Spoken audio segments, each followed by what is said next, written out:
we want to say we're using the interpretation function for today's Zoom event. So if you would like interpretation, please find the interpretation at the bottom right corner of your Zoom screen.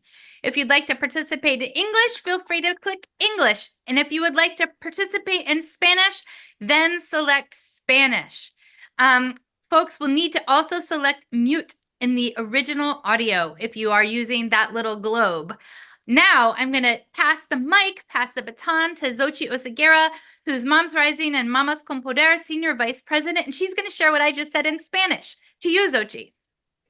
Buenas noches a todos y a todas. Para interpretación, seleccione su canal de idioma con un clic en el icono de interpretación. Abajo a la derecha, en el globito, si usa una computadora, o en los 3 puntos si usa su teléfono. Seleccione español y luego haga clic en terminado o done en inglés. Si usted se unió a la reunión por teléfono, por favor asegúrese de entrar con la aplicación de Zoom para poder acceder a la interpretación. Gracias. Thank you so much, Xochitl. Thank you to everybody for being on. A couple more items. Throughout this Zoom, we welcome you to share your thoughts, your reactions, your ideas using the chat function. We're really excited to see what you have to say, to see where you're from. Again, please put in your name and your state, and we'll be asking you a couple questions like, what's bringing you joy throughout this conversation that we're having together? In addition, if you have comments or thoughts you'd particularly like us to see, or if you have any questions, please use the Q&A function. Zoom has so many functions. And always feel free to also reach out to us via email anytime, not just when we're on Zoom. And you can email us at keepmarching, one word, keepmarching at MomsRising.org. Okay, let's dive in. I'm again Kristen Rauch-Finkbeiner, Executive Director of Moms Rising. I'm one of the over 1,044,000 members of Moms Rising who are actively engaged throughout every state in the nation. And look at all those states in the chat. And I'm going to start with the sad part, right? This is a sad part. To say that Tuesday, November 5th, which was just about a week ago, just over a week ago, didn't go as we wanted, as we hoped, as we dreamed, as we pushed and pushed for with the whole of our hearts is an absolute understatement. Since that loss, I myself have oscillated between feeling furious, exhausted, and quite honestly, deep rage, all of which have been coupled with just really immense sadness. And our team, and all of the Moms Rising organization volunteers, of which there were over 81,000 Get Out the Vote volunteers at Moms Rising, worked tirelessly. We pounded the pavement to turn out members to countless events. Actually, I counted over 2,500 events. We pounded the pavement to rally and to door knock. We text banked. We wrote postcards, 5 million, over 5 million handwritten postcards. We made calls. We wrote emails. We held one another's babies and we played with kids so each other could vote. We did it all, you all. Those programs are not lost. They built powerful grassroots structure and infrastructure that's needed more than ever right now. So as we embrace our grief, our furious feelings in our heart and soul about what's happened to democracy, we also are embracing our power and the grassroots structures that we have built together, the power that we've built together with the knowledge that we're needed now more than ever. I just want to acknowledge that many of you are feeling furious, scared, worried, angry, outraged, sad, tired, amped, anxious, resolved, and not giving up too. Through it all, the biggest emotion that we're having is the one that I named last. We are not giving up.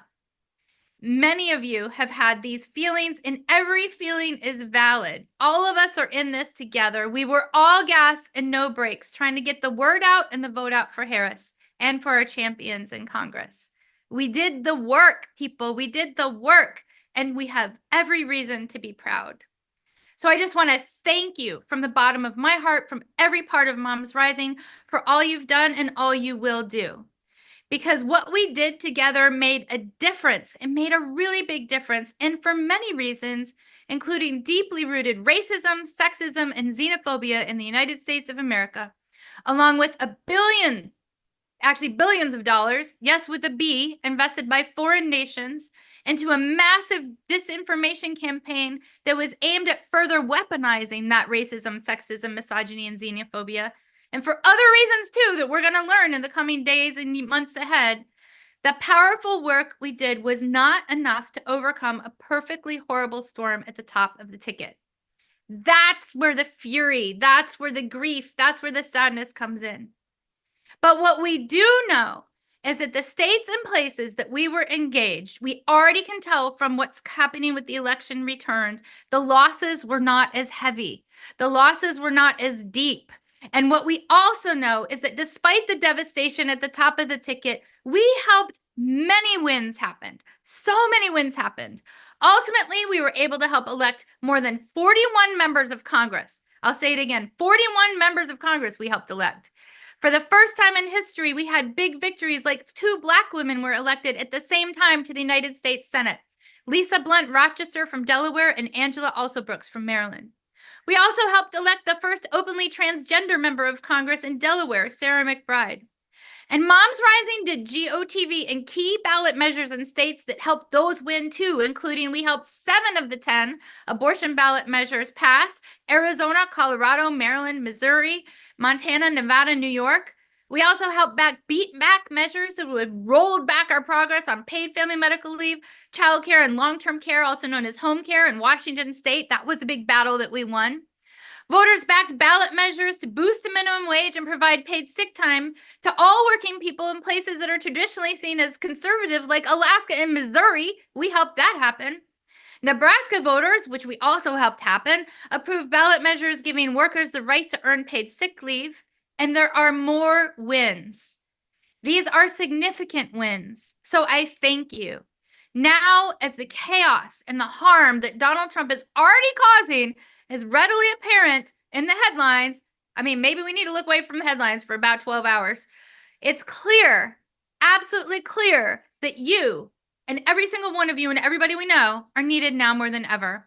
It's clear that with persistence, with continued engagement, and by building our community even deeper and broader, and by embracing our joy, not forgetting about our joy, and embracing our self-care, we will eventually win.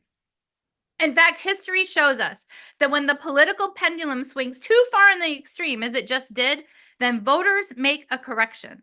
I believe in us. I still believe in us. I believe in our democracy. And we expect that first correction to happen in the midterm elections in 2 years, and then the next correction to happen in the next presidential election. It's not too soon to get ready. It's time to start building, expanding, and getting ready for those corrections now. And when we do that, we know we're building for a better tomorrow. To that end, tonight we'll be sharing 5 powerful ways, not one, but 5 powerful ways you can get engaged, build community, build joy, and work toward a more vibrant democracy together with us. And we'll also be hearing from powerful speakers tonight. The first powerful action, which we'll put in the chat, is a question. Are you ready to connect more with people locally? We have a little sign-up sheet where we can connect people locally. We're working on the programs. That's our first. Are you ready to expand? So as I close out my part, I just want to say again, thank you. Thank you to each and every person on this for helping us build a better tomorrow for our children, for our families, for all of us. That better tomorrow is going to take us longer than we hoped. But the deep belief in democracy and the knowledge that we will eventually prevail because we are united together is what makes what sometimes feels like impossible inevitable. And make no mistake, it's going to take all of us, but we will win for ourselves, for our children, and for their children. So without further ado, I want to introduce the next spectacular guest who you're going to love, love, love hearing from. We have a very special guest. I'm incredibly honored to introduce Jennifer Klein. She's the assistant to President Biden and the director of the White House Gender Policy Council, which she has led since President Biden first established the Gender Policy Council. She has also worked on domestic and global gender policy throughout her career. She's advised the president on issues including reproductive rights, gender-based violence, and women's economic security. And she's also worked with the Obama, Biden, and Clinton Gore administrations. In other words, she is a true superhero who I'm honored to be able to call a friend and somebody who I enjoy having coffee with and really thinking deeply about democracy with. She is a superhero. Welcome, Jennifer Klein.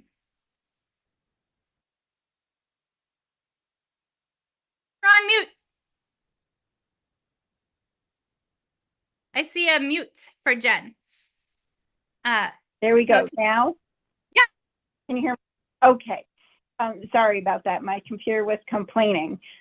Thank you so much, Kristen, for that introduction. And thank you to you and to Moms Rising for gathering us tonight, and for everything you have done in this election cycle, in the last 4 years for the Biden-Harris administration, but for everything you've done forever. It's an understatement to say that it has been a difficult week. I want to start by acknowledging that, and that many of you, like me, are feeling disheartened and worried right now. I also want to take a moment to thank you for everything you've done, as I said, over the last 4 years and over the last few months to support the Vice President in her race, to support races all around the country, and to support the Biden-Harris administration and the work that we've been doing at the Gender Policy Council. You literally have made our work possible, and we have so much to look back on and feel proud of, from expanding access to affordable quality health care, including reproductive care, to investing in women's health research, protecting women workers, building the care economy, whether that's childcare, paid family and medical leave, home care, as Kristen just said, and supporting caregivers and care workers, to strengthening protections for survivors of gender-based violence. I mean, the list goes on. We have accomplished so much together. And we've also changed the conversation about gender equality. Maybe a little hard to remember right now, because as Kristen said, you know, this race was a lot of things, and there are a lot of reasons which will be discussed for a long time about why the Vice President didn't break that glass ceiling. Obviously, part of it had to do with racism and misogyny, and that story will be told for years, or tried to be understood for years. But I also think it's really important to remember, even at this moment, how much things have changed and how much progress we've made on gender equality and gender equity. And again, this progress is only possible because of you, and it's not over. When the Vice President returned to the White House this week, she took a moment to address the staff, to thank everyone for their contributions. And then very quickly, I'd say 2 or 3 minutes later, she told us to get back to work. And that's exactly what we're doing. Every single day we have left in the White House, we will be working. And we know the path ahead will be challenging, especially in the coming months. But having been in this work for decades, I know that this is not the end. As we all know too well from history, progress is not linear, but we also know that we can't rest. Women are always at the forefront of progress. I'm a mom of 3. You're moms. That's what we do. This is what we do. We get up, we do what needs to get done, and I know we will do it again together. So I take inspiration both from the champions who come before us and from each of you as we navigate this inflection point in our nation's history and continue to fight for the next generation. Thank you again for having me, for inviting me to speak, and really to end where I started. Thank you most of all for the work that you do every day. Back over to you, Kristen. Huge thank you. Can we give her a round of applause in the chat? Give her some emojis. Thank you so much to Jennifer Klein. She has lifted our nation in countless ways. Thank you. Thank you. Look at all those emojis, Jen. I hope you're still on and can see them. So much love is coming your way. So much love. The whole Moms Rising organization is behind you and thanks you. We send you so much gratitude. Our next speaker that we have is a really, really, really important person. Senior Vice President and Chief Operating Officer at Moms Rising, Monifa Mandele, is a nationally recognized leader, frequent media contributor, and an award-winning changemaker. At Moms Rising, Monifa is COO and also directs the organization's work on reproductive justice, maternal and children's health, criminal justice reform, including ending the school-to-prison pipeline, successfully winning better practices and policies at the federal, state, and local level. Welcome, Monifa. Thank you. Thank you so much. I am so honored to be on here tonight. I just wanted to offer my gratitude. So much gratitude to everyone out there joining, because I know that you, like me, are one of the 1 million members of Moms Rising, and many of you are amongst the 83,000 volunteers who sent those 5 million mom-to-mom handwritten postcards, who helped us get 20 million mom-to-mom text messages out, and also who hosted over 2,000 GOTV events just this election cycle. And I'm here to say that we represent a real parent movement that uplifts everyone in our communities, not a fake parents' rights group that pushes fear and hate. We at Moms Rising fight to ban fascism, not books.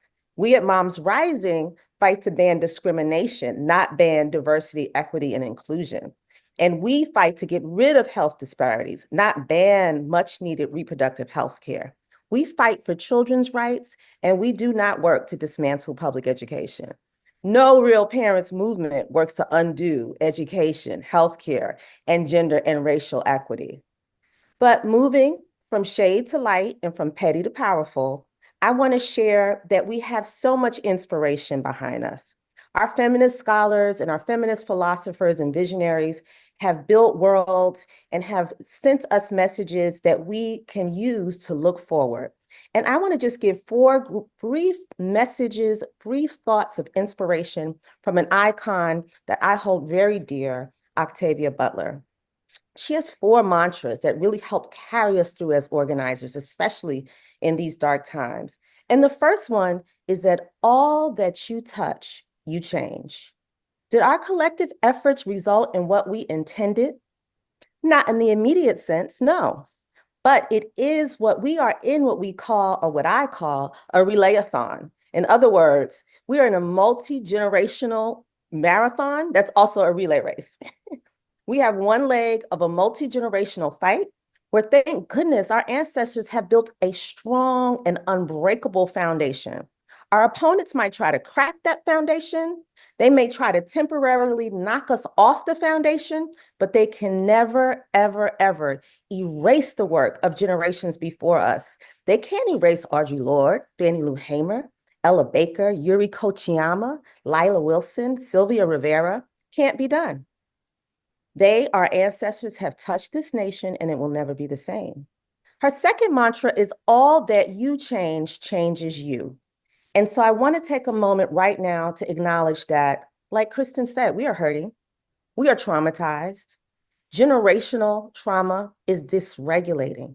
How do we maintain ourselves? How do we care for ourselves after centuries of white supremacy, sexism, homophobia, and xenophobia that is really intense in this moment? Well, we must continue to check in on ourselves and each other. We have to make sure that our words and actions intentionally deconstruct the externalized and the internalized oppression and heal us. And please hear me. If you need help, seek it. Pay attention to your body. We love you, and we need each and every one of you, thousands that have joined us this evening. We care for ourselves. We must rest, recharge, and collect ourselves. And once we're well enough to do so, we must reactivate. And let me be clear, activism can look like a lot of different things, and not everyone's activism looks the same. But trust me, surviving a system designed for you not to survive is in fact activism. So care for yourselves, family, survive and thrive. Her third piece is that the only lasting truth is change. So just like the work of our ancestors, our work in this moment also can never be erased. Come on, family. Can you hear our ancestors cheering us on? Can you hear them? No election loss, no power grab, no false narratives, no disinformation about what happened and didn't happen will ever erase the diligence, the work, and the power that was amassed, not just this year, but over the past decade. We have forever changed the trajectory We are moving towards building something better for our children. Our work has not been in vain. Our work has not been in vain, and it is permanently etched into the historical record. It is a lasting truth. So look inward and actually be inspired by your work. Look inward and be inspired by you. And the last mantra I wanted to share from Octavia Butler is she says that God is change. No matter your faith, God is usually synonymous with all-knowing, all-powerful, omniscient. Well, as change makers, we don't know it all. We don't have all the answers, but we have faith, we have hope, and we build power. So right now, we are disappointed, but we are undeterred, and our work is divine. And so I hope that those words inspire you. Really, really look to yourself, joining this call, all of the volunteer work that you did. It's here forever, it's permanent. Our kids and the kids will look back and say, I'm on an unbreakable foundation because of what was done in 2024 by thousands and thousands of Moms Rising volunteers and millions of Moms Rising members. So next, I want to turn it over to one of my colleagues that I enjoy working with every day. Donna Norton is one of the founders of Moms Rising, and she's the executive vice president. She has led numerous winning campaigns, including reaching over 10 million mom voters with handwritten postcards, text messages, digital radio ads. We love that she leads us through that process. She's done that in English and in Spanish, and on the ground fun activities for kids at polling sites. She is so creative and so fun to work with. She's also led winning campaigns on healthcare, early learning, and immigrant rights. So next up from the Moms Rising team is Donna Norton. Thanks, Monifa, and hi, everyone. Big hugs out to everyone. And I am so glad to be with you here tonight because it's really times like these when I want to surround myself with people who are lights in this world, as you all are. And, you know, as Monifa and Kristen said, this week has been tough. Many of us work so hard to get out the vote. And, you know, I can't deny that the specter of another Trump administration is alarming, to say the least. But there are a few things that have been comforting me. One is, I think, of the strong women that have come before me. You know, my grandmother on my mom's side lived in China during a war and survived the bombing, fled the country with her 7 kids in tow, found refuge in first Hong Kong and then the US. And then my grandmother on my father's side, you know, kept a family farm going through the Great Depression. And when the Second World War broke out, she went to work in a munitions factory and was literally catching burning rivets, which she said she actually enjoyed. So I think of them and I think, yes, this is going to be hard, but yes, we can get through this. You know, moms do what we need to do to keep our families and our communities safe, whether that's, you know, catching burning hot rivets or getting out the vote or sharing our stories and more. And we know we're powerful together. You know, you don't have to go all the way back to World War II to remember our power. Just like think back on the last Trump administration when Trump and the Republican-led House and Senate vowed to repeal the Affordable Care Act. And in fact, the House had voted to repeal the Affordable Care Act more than 50 times. But moms and the people who love us organized. We went to town halls, we shared our stories with local and national media, the leaders, we called and wrote Congress, we delivered decorated diapers, we flooded the media outlets, and together we managed to protect the Affordable Care Act from what many thought was certain repeal. And again, when Trump was separating children and parents at the border, not even bothering to track which children belonged to which parents, we went out on the streets and we protested this cruelty and we made him stop that horrendous, inhumane practice. So, you know, in the long but temporary fight ahead, never underestimate our power. Never stop caring for each other. Never stop caring for others in our communities. Never stop protecting your immigrant family members, your neighbors, and friends. Because really what fuels authoritarianism is fear and distrust. And what counters fear and distrust is you. And knowing that there are truly wonderful, caring people like you in our communities and our movement just gives me so much energy and hope. And it really makes me confident that we'll get through this together.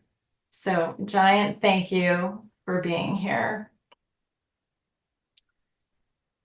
Next up, we have a very, very, very special leader coming to join us. She's coming to join us all the way from Washington, D.C. She's expected here in 2 minutes. I believe she's here. I see her here.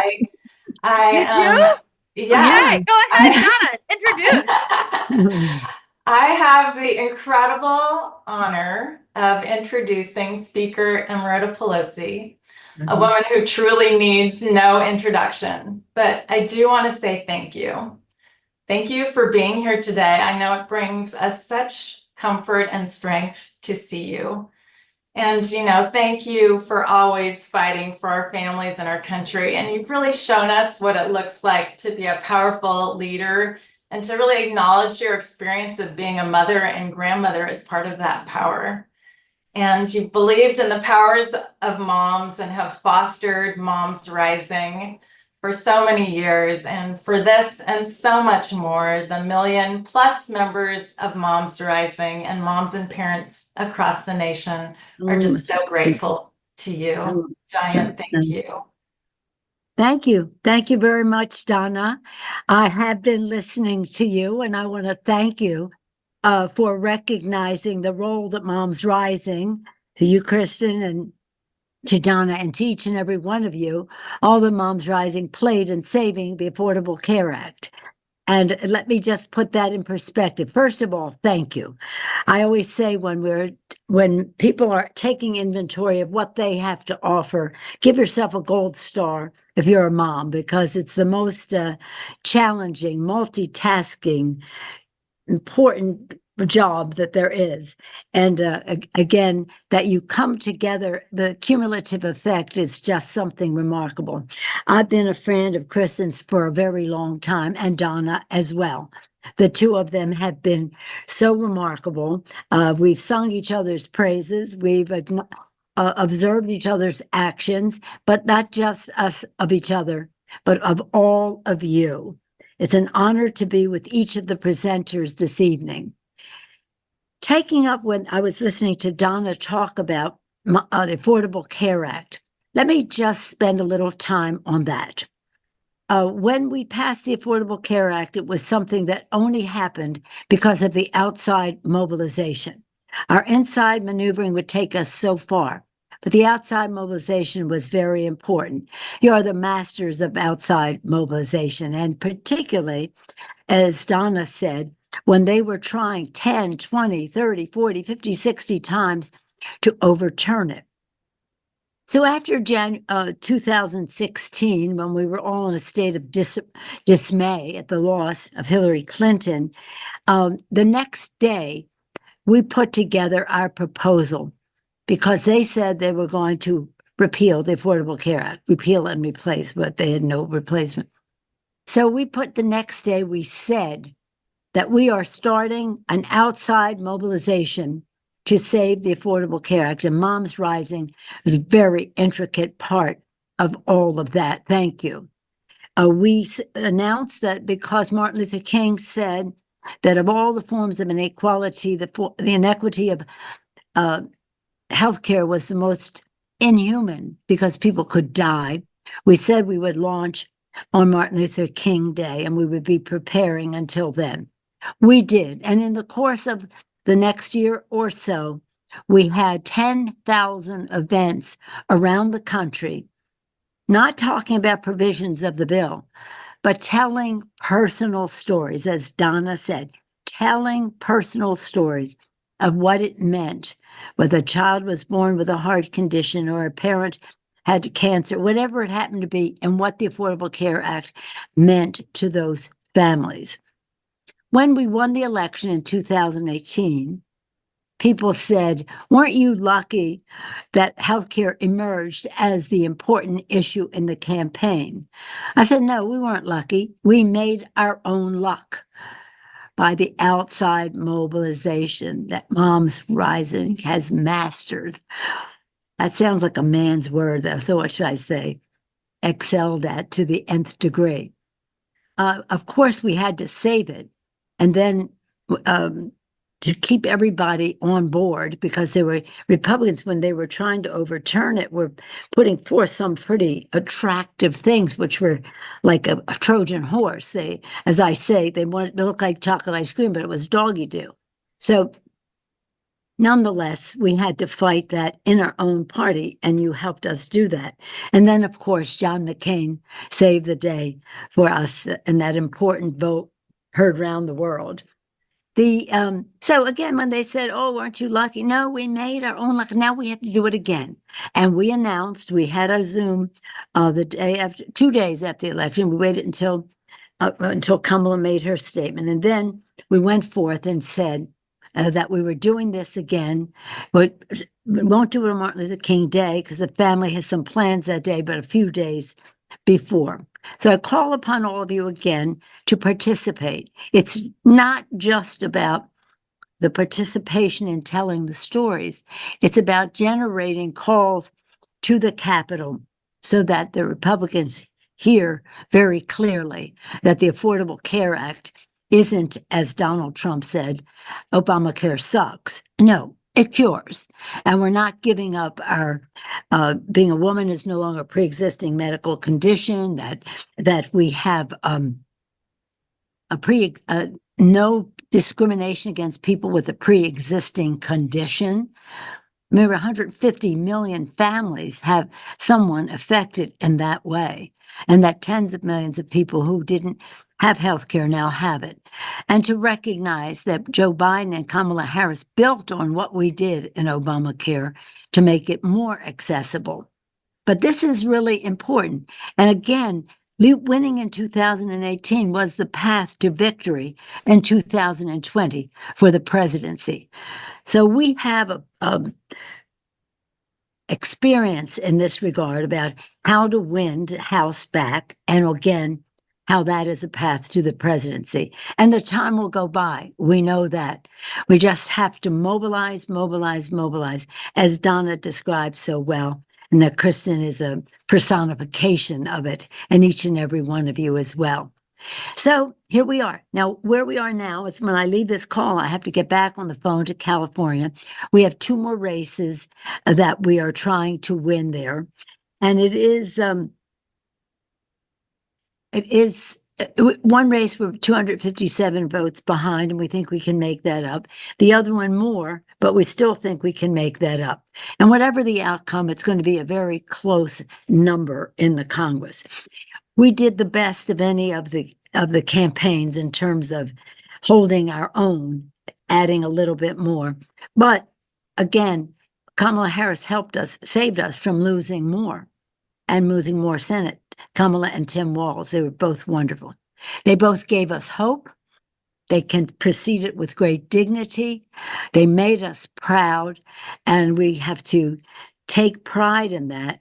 But again, every time I'm talking, I know I'm keeping people off the phone for calling people to mobilize, because that's it. Our inside maneuvering, as Kirsten knows, that she's been a part, Kristen knows because she's been a part of it so much, and Donna for sure, and so many of you. The inside mobilization, very important. The inside maneuvering, very important. The outside mobilization makes all the good difference in the world. So thank you, Moms Rising, for everything that you've done, whether it's protecting us from gun violence, whether it's fairness in our economy, whether it's protecting the Affordable Care Act, as Donna referenced, our children at the border and the rest. Thank you, Moms Rising, for helping us all rise, and for our children, everything that we do for the children. With that, I thank you for the opportunity to be with you, and know that the Democrats are with you. And I, again, thank Donna and Kristen for their leadership, but I thank each and every one of you for your leadership, your activism, and for making a difference. for the children. Thank you, Moms Rising. Thank you so much, Leader Pelosi. Can we give her a round of applause? Can we give her some emojis? Can we give her some thanks in the chat? We would not be where we are today with such strength, with about 40 million people covered by the Affordable Care Act. Now we have consumer protections because of your leadership, where being a woman is no longer a pre-existing condition. Can you believe? Before we had the Affordable Care Act, being a woman was a pre-existing condition. Now our kids can stay on our health care until they're 26. This is so important.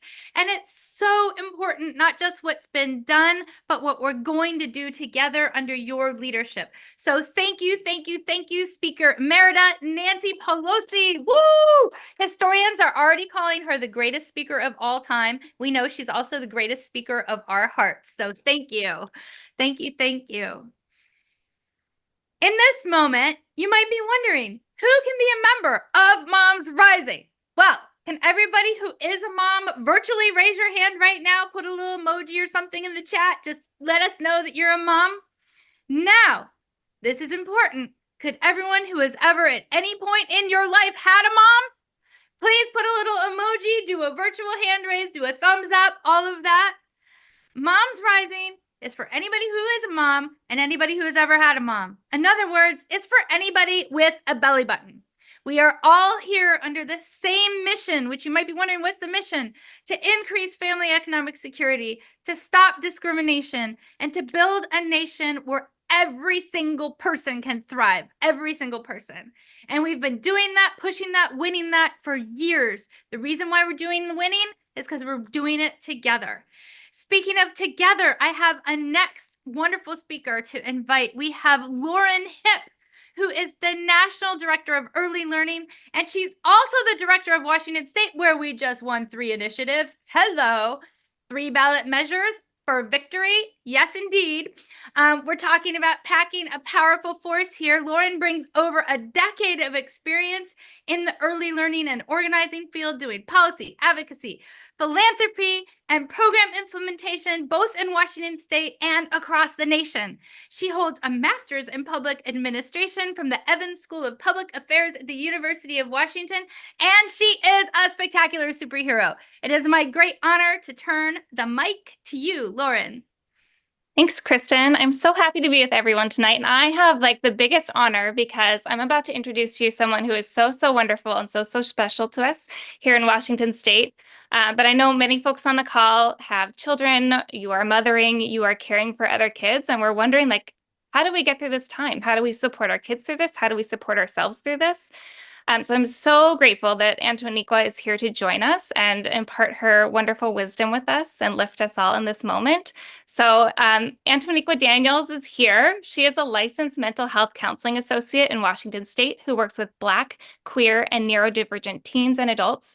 She's been working in the mental health industry for 5 years, beginning with connecting with middle school girls and doing juvenile diversion programs for high school girls and after-school programs for social emotional learning with the YWCA of Olympia. Give it up for Olympia, Washington. I see you folks in the chat.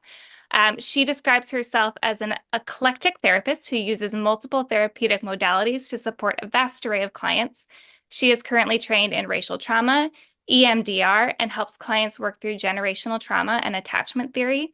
And very importantly, she's also an incredible advocate, and she is a former and alumni fellow of our Moms Rising Washington State Moms Force program.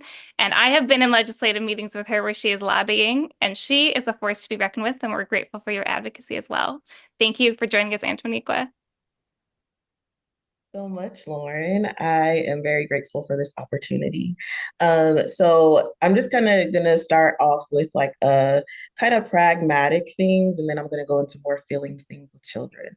So pragmatically speaking, let's start with schools. So at schools, it's really important to look at the student handbook, specifically on their policies around bullying, around what it looks like to, be there for your student, whatever that looks like at whatever age they are.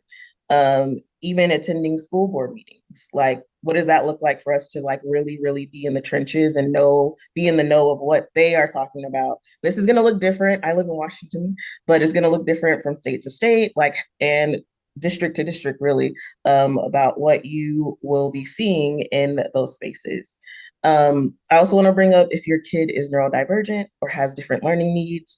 So that could look like ADHD, autism, dyslexia, dysgraphia, fill in the blanks. My recommendation would be to go to the resource teacher, see what's already in place, see what your IEPs look like already, what your 504 plans look like, and kind of get really like, okay, what does this mean for me and my child at this time?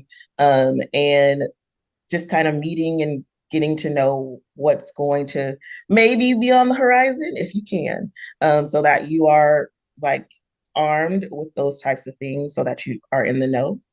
And then I want to add to this. So it's going to look different for your children age by age, right? So 0 to 3,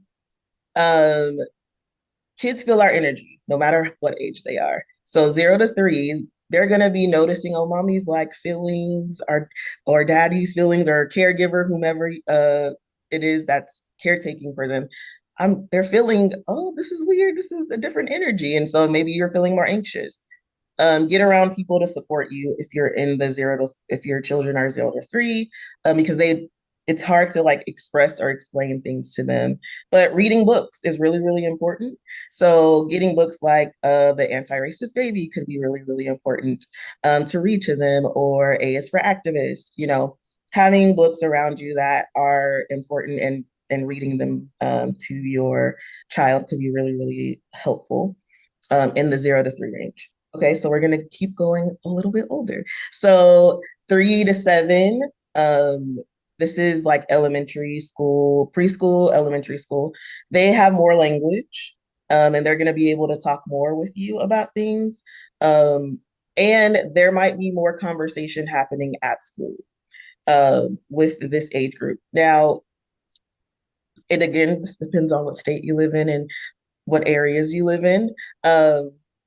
But there could be conversation where like people are very have a lot of rhetoric around certain uh people, certain stances that they have about certain things, even as early as 4 or 5. And so it's important to talk to your kids about what that means, even just asking like closed-ended questions like, have you heard, or open-ended questions like, is anybody talking about the election? Is anybody saying anything to you that's different from the norm? Just checking in, being able to check in, but also closed-ended questions like, are you feeling angry about anything? Are you feeling anxious? Because sometimes our traumas are not theirs. And so it's important to remind ourselves that just because we are feeling something doesn't necessarily mean that they're even aware of anything. So asking those questions to even inquire and see where things are. As we get into older elementary, and I would even say middle school, phone usage is really, really important to be aware of. Kids are getting a lot of information from the internet, even as early as the age of, I would say, 8, depending on the parent. And so it's important for us to ask questions around like, what are you seeing on the internet? What have you heard about fill in the blank? What have you heard about Trump? What have you heard about Kamala? Are there any race like conversations coming up? If your child isn't in the LGBTQ plus community, what does that look like for them? How are they being supported in the school? Like, what does that look like to have new friendships or friends that no longer are your friends anymore because of a divisive thing such as the election, right? So having those conversations, again, open-ended questions, but also looking at phone usage is going to be super pivotal for this age group, because again, there's misinformation out there, as we know, from things that we've heard from the other side. It's very much misinformation. And so maybe even sitting down and being like, hey, let's talk together. Or if they're having a feeling like, oh my gosh, I heard this thing, and they're like, okay, let's fact check it. Let's Google this. Let's get more information. Have conversations around these types of things is going to be really, really important. Safety. I think discussing safety and what safety means for, again, age groups of middle schoolers and high schoolers is going to be super, super important. So what does it mean for you to be safe? Are you feeling safe? Can we create a plan about safety? What does that mean for you in school? But even if you walk home, what does that look like? If you're around friends, what does that look like? So having big conversations, but also allowing them the space to not have to share if they don't want to. Also, that's also important, because again, our things are not their things. So one thing that I think could be really important too is thinking about clubs they can be a part of at school where they're in community with other people, and supporting different marginalized communities within their school. And then another thing that I think could be really important is if your child doesn't like to talk, using other modalities. So that could look like writing, that could look like color and show me how you feel. Make a picture and tell me how you feel about this. Because you can make a playlist and say, make a playlist and tell me how you feel about all these things that are happening right now. So you can be creative so that they don't necessarily have to talk because they might not have the language, even if they are in middle or high school. Lastly, I am very, very big on community care. Community care takes us far every single time. When we talk about marginalized communities, we have always thrived in community. Um, we have fought through community. We have won through community.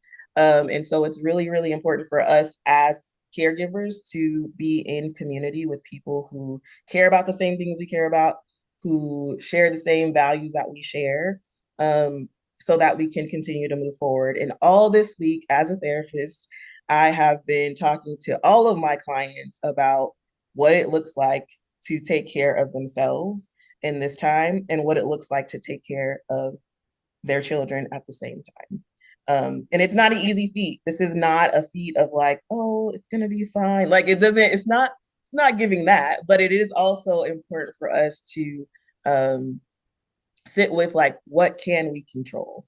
And that is community. And we can also control, like, even if it's your breath, doing breath work, being in your body a little bit more to help support you, to fight against like the anxiety. It's like a cloud. There's a cloud, right? It hasn't rained yet, but there's the cloud. We see the cloud. It's there. It's very present. It's dark. We know the rain is coming, but it's not there yet. So do we need an umbrella? Do we need rain boots? Do we need a rain jacket? Like, what do we need to prepare ourselves for the rain that's going to come?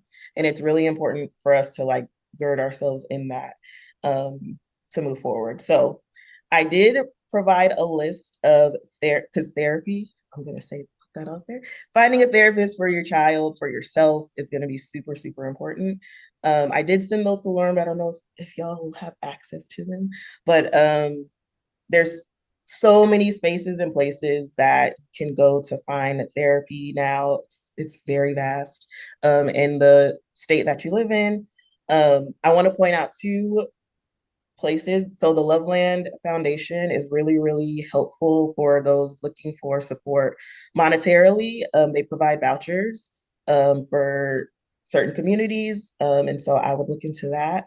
And then inclusive therapists, there is a space called the Warm Line. There's warm lines. So warm lines are places where you can kind of talk through things, but they won't call 911, essentially. And marginalized communities specifically have experienced being called, 911 being called if say they're suicidal, so on and so forth. So using a warm line is just a space that's safer for marginalized communities. And so inclusivetherapist.com has a list of warm lines that you can call if you are in certain marginalized communities. And that is all. I am thankful for the opportunity. Kristen, you got a lot of energy. I love that. I love it. Like, I'm like, I don't speak that way. I feel like I'm not as energetic because I'm like mellow. My voice is mellow, but I love the energy. It's like getting me like pumped up to like keep advocating, keep fighting. yeah, and keep doing the work that I'm doing with my clients and families as well. So thank you. Thank you. Thank you so much. Everyone, please give a huge round of applause, hearts, emojis. Thank you, Antonica. That was like very healing and caring and a lot of resources. And so I hope that you check out the chat and see all of the love that was given back to you. And also we've been sharing some of the resources and more will come. So thank you again. So next up is another one of my incredible colleagues, Xochitl Azaguera. She is the Vice President of Moms Rising's Spanish language arm, Mamás con Poder. Xochitl directs one of the nation's most successful programs to educate and mobilize Latina moms, both online and on the ground. She has more than 25 years experience working with, reaching out to, and educating Latinx people in the USA. And she frequently advises state and federal lawmakers. And when I say advise, she schools them. Her work and views have been covered numerous times by top Spanish and English language media outlets, including Univision, Telemundo, and Fortune, Axios, and the Guardian, and the 19th, and many, many more.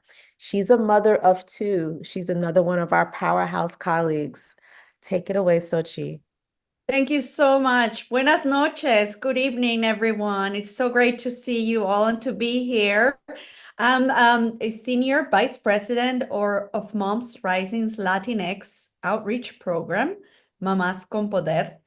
And I like to start by thanking you all for all the hard work you do every day and every year to protect our families, our children, and our community, all communities.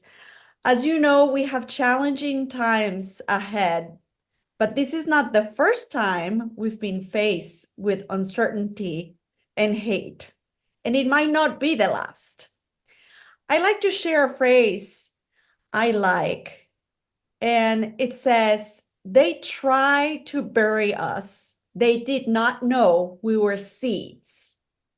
I love this phrase because it really exemplifies how I'm feeling today, with a broken heart for what's to come, but with hope, because none of us are in this together, are in this alone. We are together. Each of us has the ability to make an impact, to speak out, and to be a seed. That seed in your community, in your family. Now, we know that Latinx voters are an important voting bloc. And we also know that we are targeted with a constant stream of toxic misinformation, disinformation, coming at us in both English and Spanish. Now, I see a lot of questions about misinformation and in the chat, and I would love to invite you to fight disinformation with us. It is a fight we can win, but only if we are together, with resilience, hope, and determination. At Moms Rising, we're launching a new campaign to educate the public about this information, including how to spot it and how to find real information. We'll also work to stop disinformation at its source. Please join us, and we are going to share the link. Together, we're powerful. Thank you. Let's give a round of applause, a standing ovation, many, many, many emojis, many thanks, all the things in the chat for Xochitl. Thank you, Xochitl. Thank you. It is now my great honor to introduce U.S. Representative Pramila Jayapal. She's a longtime friend of mine and of Moms Rising, and she lives near me in Washington State. She has represented Washington's 7th Congressional District since 2017. Since 2019, she's led the Congressional Progressive Caucus, which works for equality, family economic security, a fair tax system, paid family medical leave, childcare, and home care. She also sits on the powerful Judiciary and Budget Committee in the U.S. House of Representatives. She's the first South Asian woman elected to the U.S. House and one of only 24 naturalized citizens currently serving in Congress. She also works extensively on healthcare, raising the minimum wage, workers' rights, civil rights, women's rights, and immigration. Like so many Moms Rising members, Congresswoman Jayapal shared a personal experience. In her case, after having a baby who was born prematurely at less than 2 pounds, she had a struggle. And she had a crisis.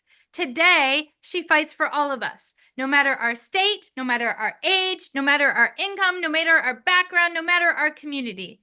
And we are so excited. Congresswoman Jayapal, thank you for being here tonight, and thank you for being the powerhouse that America's moms need. I'm Congresswoman Pramila Jayapal, and I'm honored to represent Washington's 7th Congressional District in the House of Representatives, where I also serve as chair of the Congressional Progressive Caucus. I want to start by thanking Moms Rising and my dear friend Kristen Rowe Finkbeiner for organizing this space for us to come together as a community to process, to share our thoughts, and to pave a path forward. I am so grateful to every single one of you who has joined us tonight for your tireless work and efforts to build our movement, for all that you did throughout this election cycle to organize, to get out the vote, and to fight for democracy and humanity. Obviously, this is an incredibly difficult time. Like all of you, I am sad, angry, and frightened by the results of this election and by what comes next.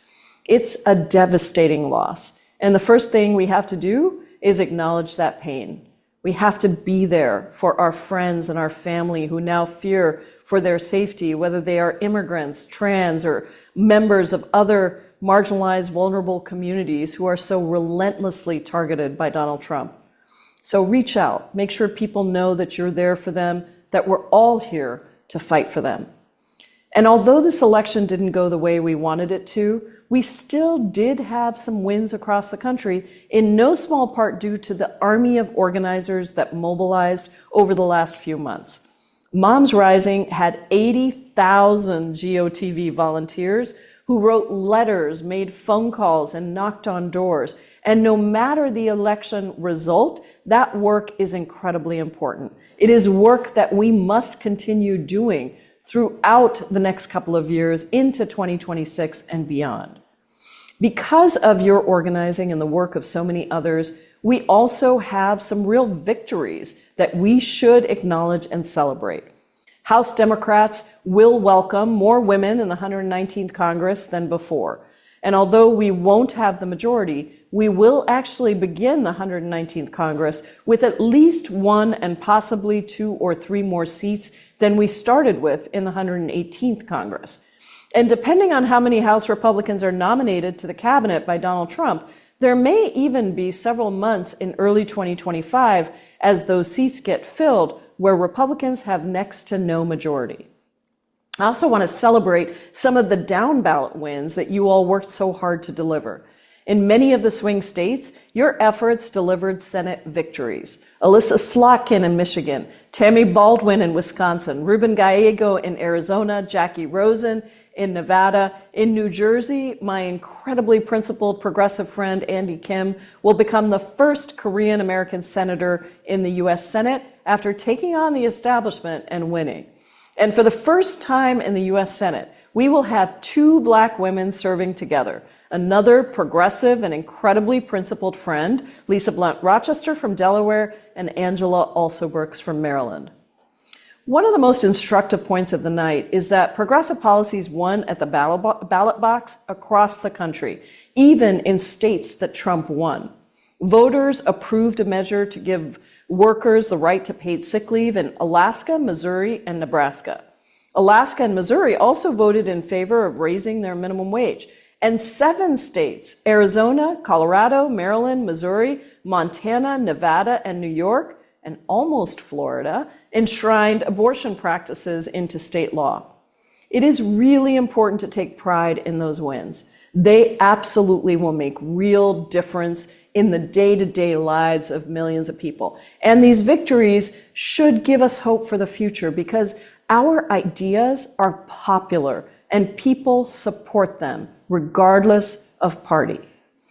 As we move forward, let's be introspective and humble and listen hard to what voters were telling us. Playing the blame game is not helpful, nor is ignoring the results of the election or brushing over them. The full voter file data won't be in for many months, but there are some immediate observations. One thing is clear: Americans feel that the system is broken and they face deep insecurity about their economic future. Too many clearly did not hear that Democrats would address that deep pain that people were in, nor did they trust that we would unrig the system so that it would start working for them. As we lose more and more of the working class and poor people of every race and ethnicity to Republicans, we must, as a Democratic Party, prioritize the economic concerns that people of every race have. And we need to show them that we will fight for them and deliver on popular and populist policies that lift them up. So as we move forward, know this: I am committed to not only leading the fight to push back against Trump's horrific and dangerous policies, but also demanding the changes that restore Democrats as the party of the working class and poor people across this country. It is totally okay and even necessary to take some time to mourn, to feel the pain, to log off for a bit, and to find inspiration again. We're all human, and this fight is not going to be an easy one, but it is also a fight that we simply cannot walk away from. The work will continue. So, love your family, your friends, your community. Be with each other, give support, don't lose hope. Let's all listen, strategize, and work together to advance our cause and create a brighter and more just future. Thank you. You have my gratitude and my love. Thank you. Thank you so much. Don't you guys love Representative Jayapal? Let's show her some love, some emojis, some hearts, and just how she not only champions us, but she also pours into us each and every time. It is a pleasure and an honor to work so closely with her. Next up is another one of our amazing Moms Rising colleagues, Gloria Pan. She is the Senior Vice President at Moms Rising. She's a longtime public interest advocate and campaign strategist. She leads Moms Rising's National Member Engagement Program. And shout out to her and our state Moms Force leaders for that 2,300 plus GOTV events on the ground and in person. And she also runs our gun control program. Once upon a time, she was a currency trader until she saw the light and left the dark side. She's a proud New Jersey native and a mom of two. She's lived in Japan for 9 years, where her daughter was born, and where she, get this, paid $100 a month for excellent childcare, and believes that we deserve that here too in the United States. And these are her words. She speaks Japanese very badly. Up next, Gloria Pan. Thanks, Manifa. Hi. Hello, everybody. I'm Gloria, and at Moms Rising, I lead Moms Rising's National Member Engagement. The National Member Engagement team has the privilege and honor of working most directly with our members across the country to take grassroots action and build our Moms Rising volunteer community so, together, we can make childcare and elder care affordable, paid leave accessible, abortion safe, and wages fair. Leading up to the elections, I was feeling a lot of anxiety and came to realize it was because I was still getting over 2016. Do you remember that? Waking up the day after Donald Trump's first electoral win? It's no exaggeration to say that it was a mass trauma event, and I dreaded experiencing it again. Nevertheless, here we are, and it's turned out that I'm not hurting as much as I thought I would. And I believe it's because I'm remembering that we've been down this road before and we know how to do this. For sure, the times ahead are uncertain and scary, but we learned a lot the first time around with tools, language, and a strengthening of our values that we didn't have before, that we have now, and that will see us through. The National Member Engagement Team runs Moms Rising's Beacons program, a 10-month fellowship program that builds leadership and advocacy skills. More importantly, it is a community of moms across the country who are connected to each other on an ongoing basis and who meet regularly to learn from and support one another as we take action and build local power. A couple of evenings ago, we had our last Beacon meeting of 2024, and we used that time to let people just talk together, air some thoughts and fears, and be in community. Many of our Beacons are here tonight, and I just wanted to give you a quick shout out. Hey, Beacons, thank you for joining us again tonight. That night, the Tuesday meeting, it was just so very powerful and so needed. And I personally learned so much from it, and I wanted to share some of those learnings with you. One of our Beacons talked about how she was so grateful for the meeting because she had been keeping it all in as she was comforting and being strong for others. Someone else responded by pointing out that that's because she's the mom, she's the caregiver, and it's important for caregivers to take care of themselves also, including having a place like the Beacons program where they can be honest and open. This first learning is particularly relevant for our Moms Rising community of moms and caregivers, for you all. So please just make sure to also take care of yourself. At the meeting, there were many strong feelings, from anger and fear to sadness and just plain exhaustion and wanting to walk away. I won't lie, I cycled through those feelings too, including moments when I really just want to crawl under a rock, under the bed, in my closet, wherever. But being with other people, like now and on Tuesday night with our Beacons, confirms that we just can't do that. We don't give up. We don't leave the field, because that's giving up power. There are terrible forces lining up to take our power away, and we don't help them by stepping back voluntarily and giving our power to them without a fight. Instead, we hold our space, we hold our power, and we build on it for ourselves, for our families and communities, for each other, which brings me to the most important learning. We still have each other, and the support, care, and love that we give to each other now and in the tough battles ahead will be our fortress. The Moms Rising Beacons program is one such fortress, and we are still looking to fill 50 slots for the 2025 Beacons program, particularly from moms and caregivers in the toughest parts of the country, blue dots in red or purple areas, who will most need the connection, but will also hold the most strategic power as we fill in our power map and prepare for the future. The action I'm asking from you today is to help to build our Beacon program of 2025. Take action by applying to join our 2025 New Beacons program, and also to let others know about the program and encourage them to apply too. And we're going to put the link into the chat. Whether or not the Beacon program is for you, please do reach out to your people, build bridges, have conversations, especially with young people, and assemble your own fortress of support, care, and love. I'm looking forward to standing shoulder to shoulder with all of you in the times ahead and to work directly with many of you. Thank you. Our Zoom tonight is coming to an end, but our organizing, our mobilizing, our community is not. Please join me in thanking Monifa, thanking Donna, thanking Xochitl, thanking Gloria. Thank you, the entire Moms Rising team, many of whom are helping us right now, sharing links in the chat, doing lots of things to make sure that we're organizing together, many of whom are working in 18 states across the country and supporting members in every state. I want to just give a moment where we collectively remember that we are over 1,044,000 members strong. No matter where you work, no matter where you live, no matter where you lead, you are not alone. We at Moms Rising are your power team to protect our families and to lift our democracy. Coughing. Sorry. We're going to email you the 5 actions. I saw a lot of questions about that. We're going to email you the 5 actions. And we're also going to hold more Zooms. So I want to thank you for being here. Thank you for your strength. Thank you for your compassion. Thank you for your vulnerability. Thank you for your persistence.